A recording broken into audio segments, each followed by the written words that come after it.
It's 10 o'clock in the morning, and this service is titled The Future, Mystery, and Hope. Mark? Thank you, Sam. Good morning and welcome. My name is Mark Witherspoon, and I serve on your fellowship board of directors. I want to thank you all for being here today and extend a special welcome to any visitors. If you would like more information about the fellowship, you can sign our virtual guest book at uufames.org/guestbook. Whether joining us from home or we invite you to stay after the service for a coffee fellowship where you can introduce yourself and join in the conversation with kindred spirits. I have a couple of announcements today. The rescheduled before workshop will be Friday, January 5th from 7 to 8:30, and on Saturday, January 6th from 10 to 11:30.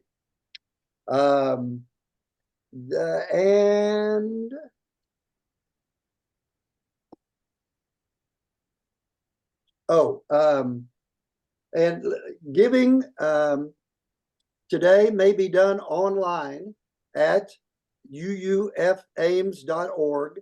All you got to do is go on the website and click the donate button and then donate.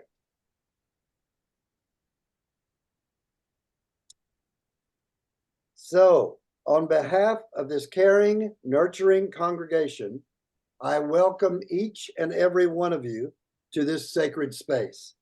Here we invite you into an experience of transformation, hope, renewal, and connections, which may inspire you to understand life in new ways. Thank you for joining us today.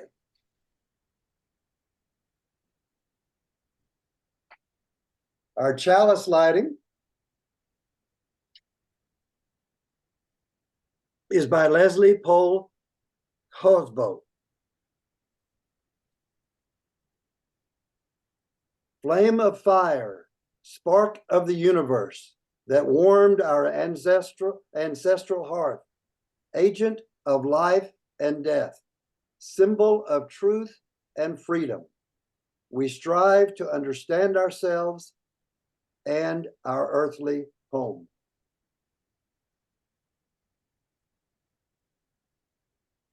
Now, Joan will give us the opening words. Good morning. I'm Joan Matthews, and our opening words are by Dorothy Day, entitled Commitment. People say, what is the sense of our small effort? They cannot see that we must lay one brick at a time, take one step at a time. A pebble cast into a pond causes ripples that spread in all directions. Each of our thoughts, words, and deeds is like that. No one has the right to sit down and feel hopeless. There is too much work to do. Our opening music is Give Us Hope, performed by the Young People's Chorus of New York City.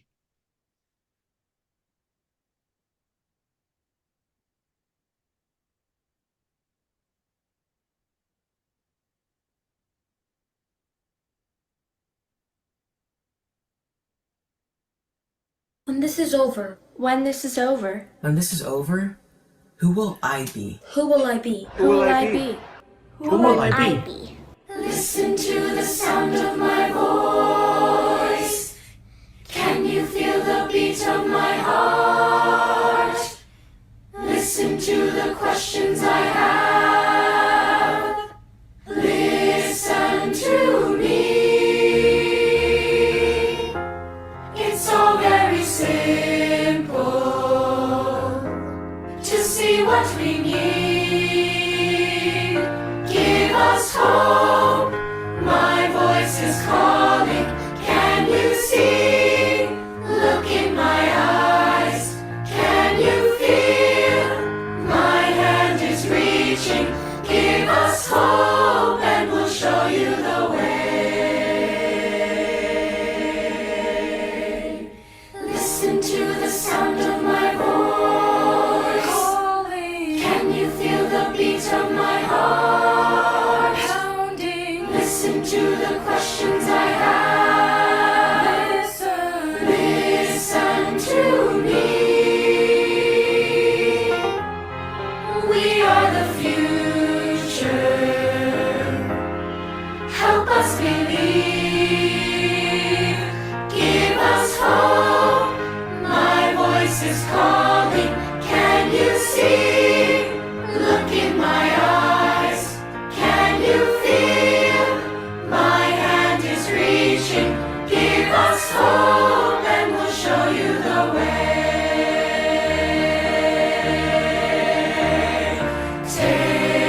is over, When this is over, When this is over, who will I be? who will I be? who will I be?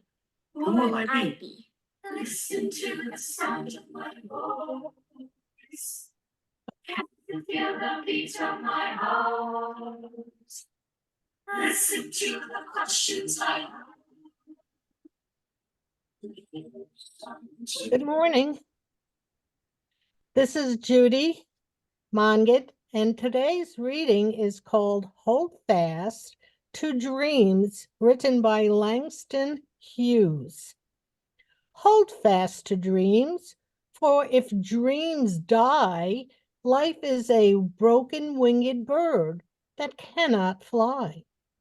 Hold fast to dreams, for when dreams go, life is a barren field frozen with snow.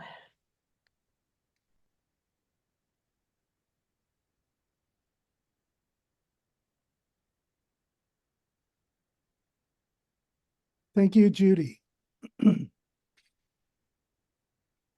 I'm going to sing the first verse of We Laugh, We Cry. And I'm going to do one verse at a time throughout the service. We laugh, we cry, we live, we die, we dance, we sing our song. We need to feel there's something here to which we can belong. We need to feel the freedom just to have some time alone.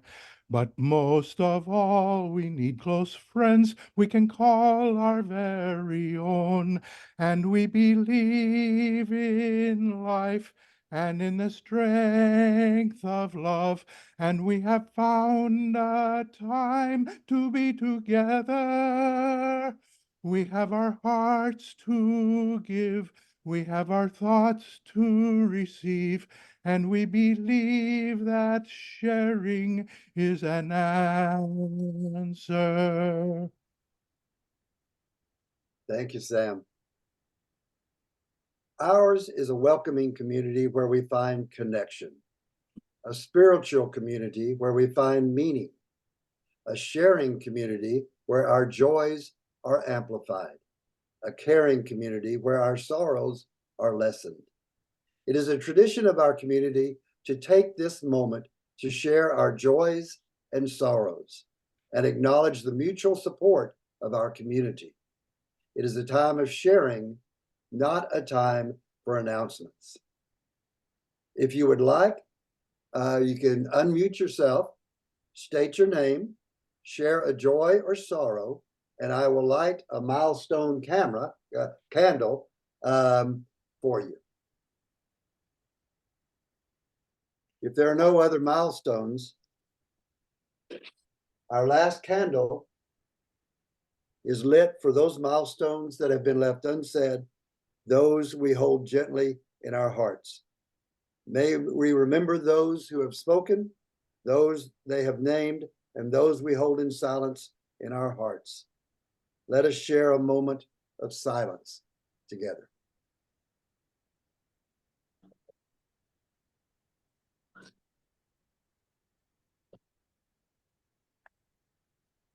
It is good to be together.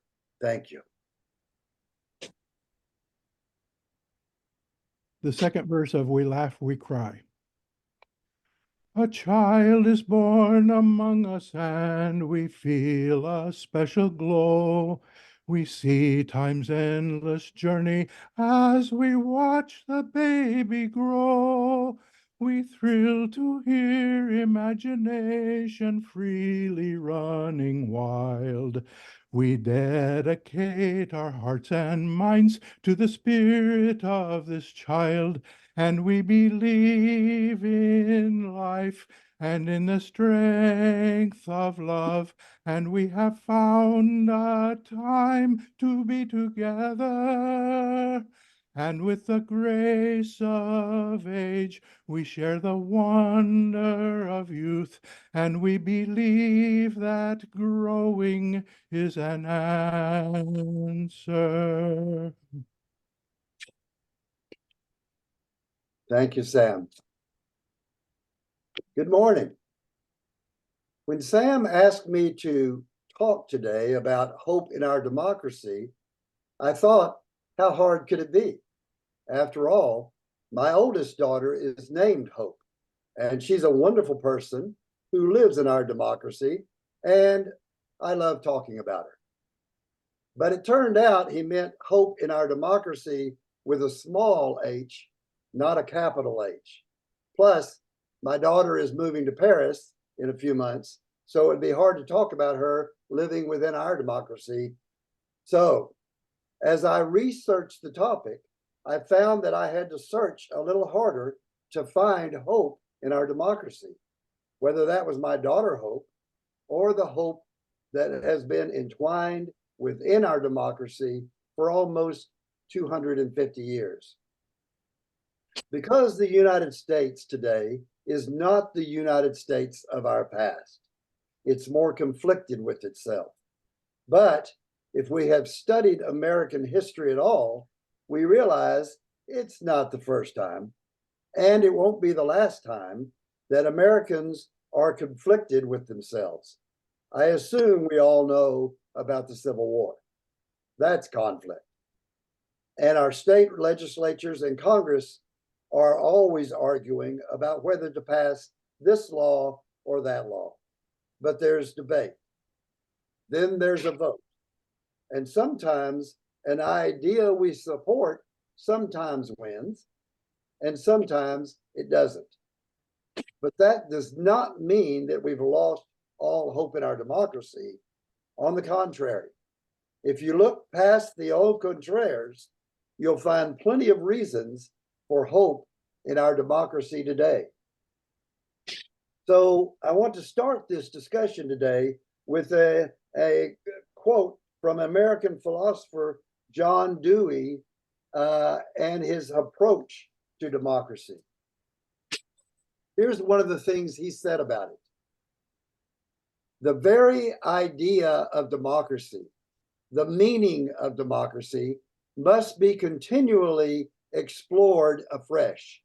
It has to be constantly discovered and rediscovered, remade and reorganized.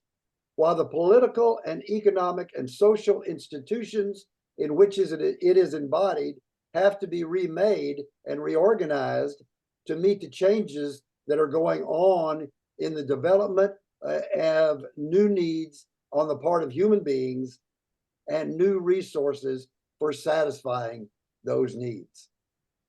I know, brilliant, right? I should just stop there, but I'll go on. So let's explore Dewey's democracy just a little bit so we can find the hope in our democracy once again today.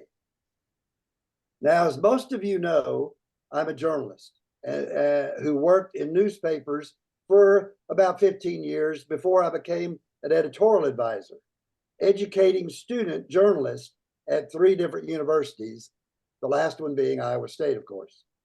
And one of the first things we talk about when I'm starting the training for those journalists is the First Amendment, which provides us all with the hope we need in a democracy. Okay, maybe not all the hope we need in a democracy, but it does provide us with the freedoms we can use to provide us that hope. And what are those freedoms? Well, here's the First Amendment. Congress shall make no law respecting an establishment of religion or prohibiting the free exercise thereof, or abridging the freedom of speech or of the press, or the right of the people peaceably to assemble and to petition the government for a redress of grievance. That's right. Religion, speech, press, assembly, petition. And we've had those freedoms for almost 250 years. That, in and of itself, should provide us with hope for our democracy. And that certainly would be the case if everyone else in the United States, or Iowa, or Story County, or Ames, or the Unitarian Universalist Fellowship of Ames, or our friends or our families agreed with everything we said or did. But that's not the case. Unfortunately, or actually fortunately, those freedoms also provide opportunities for people who disagree with us to partake in those 5 freedoms to discuss what they believe and why they disagree with us. And so we have to listen to them, and they have to listen to us so we can understand their side of the argument and they can understand our side of the argument. And that gets us closer to coming together to find solutions to problems and disagreements so we can make things happen together. And we need to discuss the issues in all our democracies, in the United States, in Iowa, in Story County, in Ames, at Iowa State, wherever we work, at the Unitarian Universalist Fellowship of Ames, and with our friends and families. That's the very short version of how we accomplish things. And it's been particularly more difficult to accomplish things in 2023 because some of our leaders seem a little more divisive. But I'm also looking forward to 2024 because I'm getting a little complex with all the hate and misery that we have dealt with in the last few years. Working together, we can prevent the kind of hate in this world that has fostered at least 2 wars of political viciousness between the 2 main political parties in the United States that keeps our politicians from accomplishing much of anything to improve our nation, a conscious or unconscious effort to ban books, a thoughtless approach to preventing people from crossing America's southern border in the United States, which is a country already chock full of immigrants. Hell, we're all immigrants, except for the Native Americans who were here when our ancestors came to America. So don't tell me we can't improve our world. We're Unitarian Universalists, and that's what we do. We do what we can to make the world a better place. And once again, that world includes our family, our friends, the fellowship, our work, our play, Ames, Story County, Iowa, the United States, and the world. How do I know we can change the world and make it a better place? Well, I think I know this because I'm a child of the 60s and an aging hippie. And if you recall, hippies were always very happy with the world they lived in. And I don't think we should really go into all the reasons why. Let's just leave it at we were happy in the world. So don't tell me we can't make our world a better place, because we try our best to do this every year. And that's where my hope in our democracy begins, doing what I can do to make our world a better place. So here's 3 things that I'm doing that give me hope for our democracy. 1, I'm working with a group of people to create a new local newspaper organization that will serve our community by providing information that they need and want so they can make informed and educated decisions about how to improve their community. 2, I'm finding ways to connect our readers, people who read, with books when people are trying to ban them. And 3, I'm serving on the UUFA board of directors, its Sunday service committee, and its dismantling racism team. Now, I know that I'm not the only one here today that does things that give us hope. So after the service, let's spend some time listening and talking to what other people do to find hope in this democracy and share their own efforts. To get the conversation started, here comes some ideas that provide hope for our democracy. This is from a report by CNN reporter Zachary Wolf. Wolf cited Barbara Walter, who's a professor at the University of California, San Diego, and recently wrote the book, How Civil Wars Start and How to Stop Them. Walter, she is among those who have warned that the country's democracy is in a dangerous place. But when he asked her what everyday Americans should do to protect democracy, she sent back a thoughtful and lengthy email, which he boiled down to a few key points. The first point is vote. Even in presidential elections, there are millions of Americans not taking part in the democratic process. The share of non-voters is even larger in midterm elections and larger still at the local level. So let's all make a commitment to vote. Protest. Walter pointed to research from the Harvard University and argued that the nonviolent protest is an effective tool for change. It would be very, very hard. This is a quote from Walter. It would be very, very hard for politicians to refuse to reform our democracy if even 3% of Americans continued to protest in the streets until changes were made. Americans did that during the civil rights era, when citizens demanded equal rights and freedoms for African Americans, and the government responded, satisfying a desire for equity and justice. And the third thing Walter said was about connect. Walter shared an excerpt from her book in which she argues American needs to reclaim and mediate public discourse so we can, quote, get off the path of self-segregating, predatory factionalism, and restore hope in the long-term health of our country. She offered examples of local groups across the country trying to get people talking to each other. And this is a quote from her. Americans have begun to realize how fragile our democracy is and take action to preserve it. It is at the local level, in churches, voluntary associations, and grassroots groups that we can once again come together and relearn the power of citizenship and community.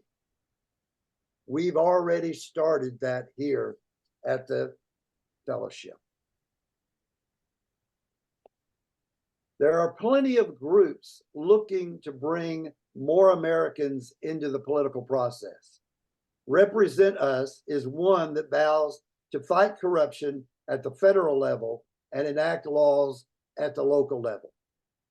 The president of Represent Us, Joshua Graham Lynn, told the CNN reporter Wolf, quote, keep informed with multiple credible sources and participate in the conversations happening in your community. There are plenty of reports on the kinds of civil servants, poll workers, and volunteers who make democracy run being targeted and quitting, being volunteers. So, quote, if you see your local election officials, school boards, poll workers, and other guardians of democracy under attack, show up to support them, Lynn said. That can be anything from sending a quick email of support to going to community meetings. You can also call your local election office and see if there are positions that need filling. Lynn said, in this period of heightened anxiety, it can be tempting to tune out the world, but we truly need all hands on deck to make sure our democracy doesn't crumble. And the last thing Wolf talks about is respecting one another.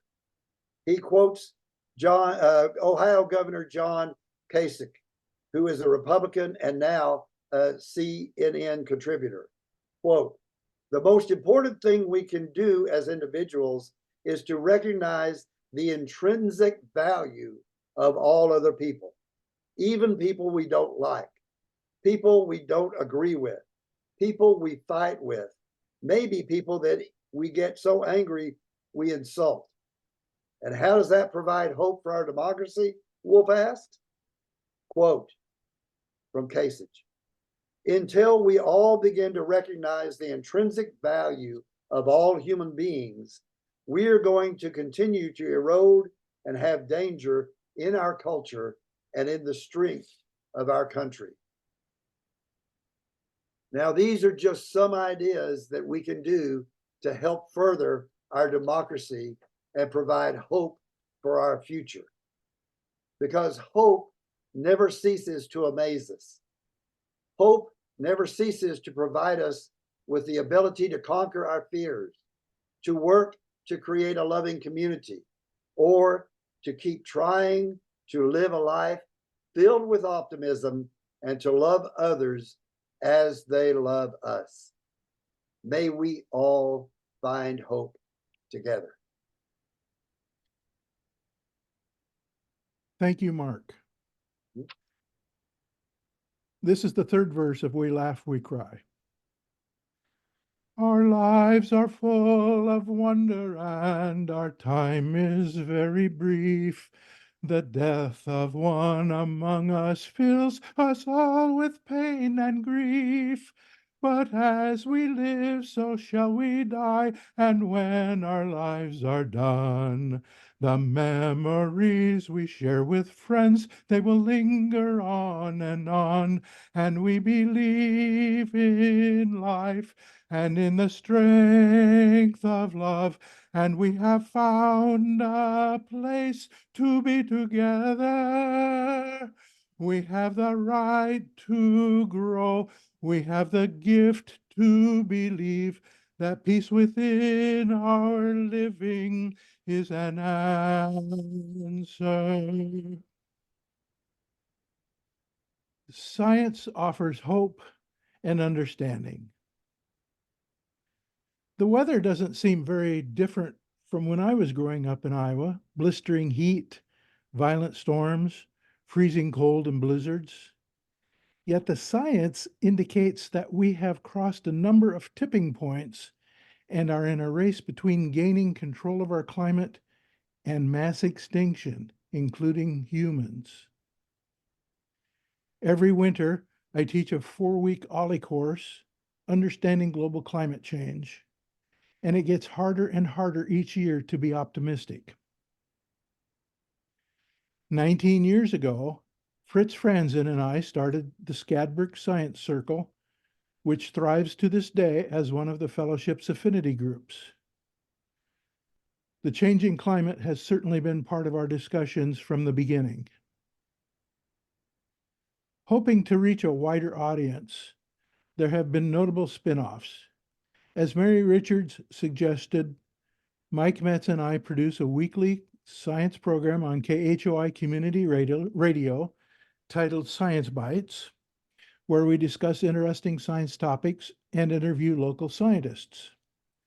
Perhaps you know some of them: David Brenner, Molly Lee, Irv Kloss, Ann Kimber, and Fritz Franzen. Mike and I also offer a Science in the News course for OLLI on a regular basis, discussing science in the news. At its heart, science is about understanding how nature works through observation and experiment, driven by curiosity and guided by patterns and symmetries and mathematics. During this last year, there have been a number of advances in science and technology that are exciting and provide hope as we navigate into the future. When I was writing this presentation, my intention was to choose a number of just a few pieces in science that were exciting and that provide hope as we navigate into the future. But when I was writing, I found that there were just so many things that I've decided to sort of give you kind of a bullet list of what's been happening. Artificial intelligence, AI, has made significant contributions across various scientific disciplines. And here are some of the key areas that AI's impact is particularly notable.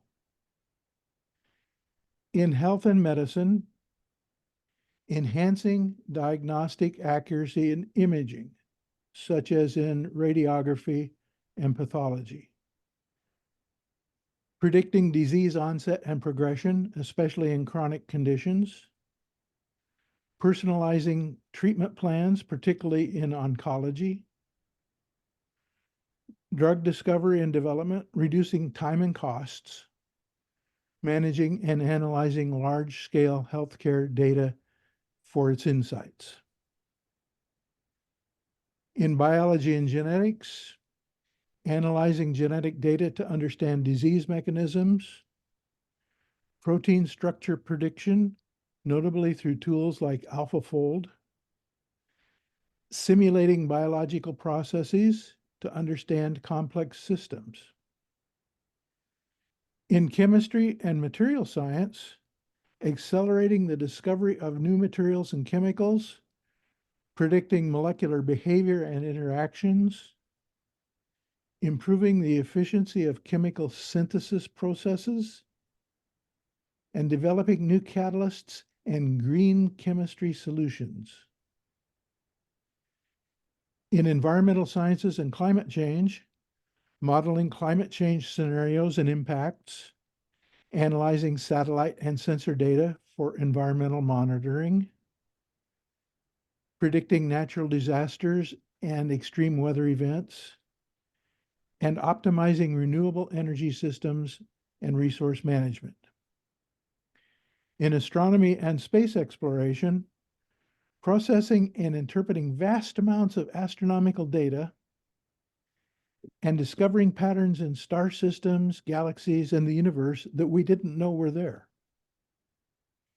In physics and engineering, simulating complex physical systems and phenomenon, assisting in the analysis of experimental data and areas like particle physics, improving engineering designs through predictive modeling, automating and optimizing greener manufacturing processes. In agriculture and food science, enhancing crop yield predictions and agricultural practices, optimizing food processing and supply chain management, developing sustainable farm techniques, and in public health and epidemiology, tracking and predicting the spread of infectious diseases, analyzing public health data to inform policy and interventions, and improve global health surveillance systems. In the social sciences and humanities, analyzing social media and large-scale human behavior, enhancing research in areas like psychology and sociology through data analytics, supporting archaeological research through pattern recognition and data. So while I worry about the future of democracy and the worsening effects of the global climate change, I am heartened by the advances in science and AI's role in transforming technology in the sciences, offering new methods of discovery, analysis, and innovation across this broad spectrum of disciplines that will help us deal with the changing climate, be healthier, and live together sustainably with joy and optimism. Thank you. And now the fourth and last verse of We Laugh, We Cry. We seek elusive answers to the questions of this life. We seek to put an end to all the waste of human strife. We search for truth, equality, and blessed peace of mind. And then we come together here to make sense of what we find. And we believe in life and in the strength of love. And we have found a joy to be together. And in our search for peace, maybe we finally see even to question truly is an answer.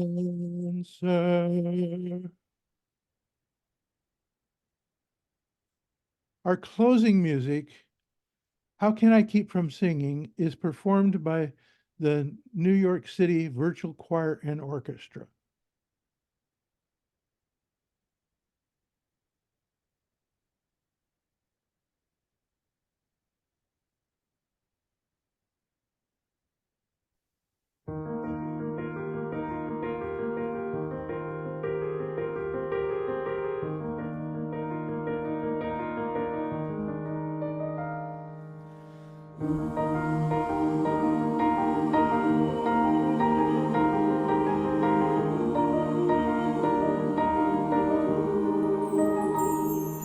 My life goes on in endless song above earth's lamentation. I hear the real, the far off hymn that hails a new creation. No storm can shake my inmost calm, while to that rock I'm clinging, since love prevails in heaven and earth. How can I keep from singing?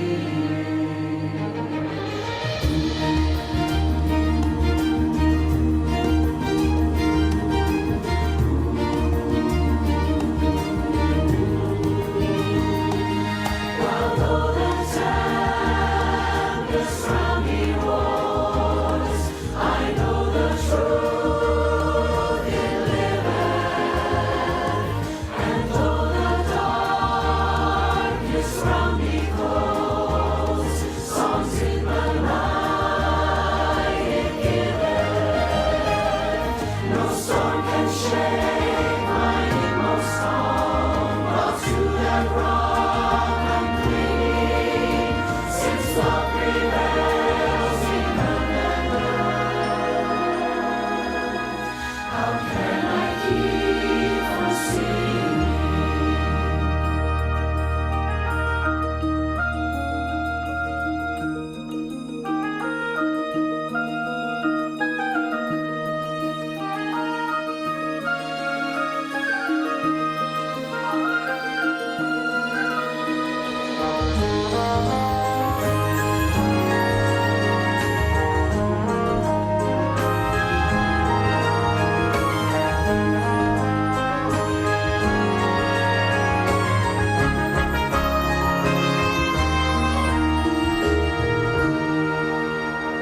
I lift my eyes, the cloud grows thin. I see the blue above it, and day by day this pathway smooths. Since first I learned to love it, no storm can shake my inmost calm. I hear the music ringing, it sounds an echo in my soul. How can I keep from singing?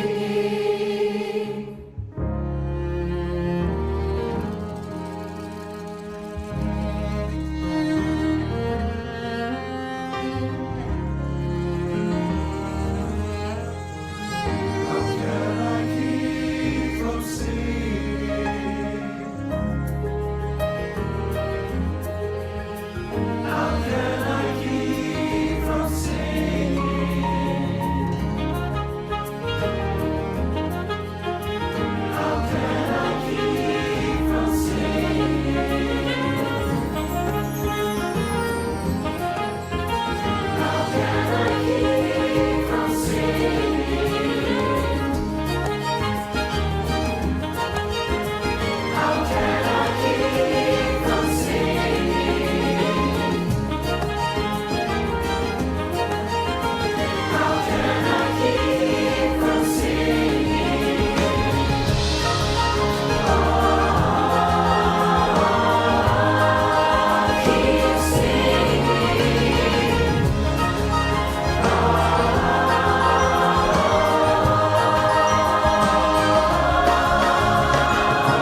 That was beautiful.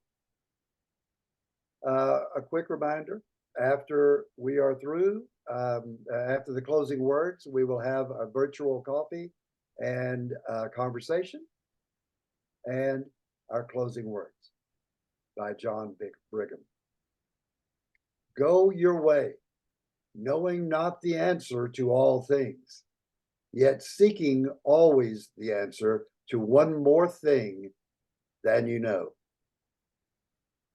May we all go in peace. Thank you.